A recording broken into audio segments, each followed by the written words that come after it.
बिस्मिल्लाहिर्रहमानिर्रहीम। चैनल 9 के मोअज़्ज़ज़ नाज़रीन को अस्सलाम वालेकुम। नाज़रीन, मुस्लिम ममालिक में जब कोई मरता है तो उसके अज़ीज़ व अक़ारिब उसकी कब्र पे फ़ातिहा के लिए जाते हैं। हम कब्रिस्तान को पुरअसरार जगह समझते हैं, जो कि एक हद तक दुरुस्त है, लेकिन ये ऐसी जगह है जहाँ गौर व फ़िक्र किया जाए और अपनी आखिरत और आखिरी आरामगाह को देखकर इंसान नसीहत भी हासिल कर लेता है, और ये गौर व फ़िक्र का मकाम है।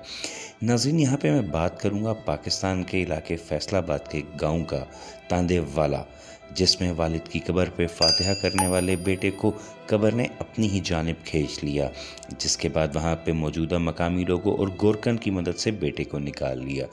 नाज़रीन, वाक़या कुछ इस तरह है कि बारिश की वजह से मिट्टी के नरम होने के बायस जो कब्र है वो बैठ गई थी, और जब बेटा फ़ातिहा के लिए उस कब्र पे गया तो उसके जो पाँव हैं वो कब्र में धंस गए, जिसकी वजह से उसको कुछ चोटें भी आईं।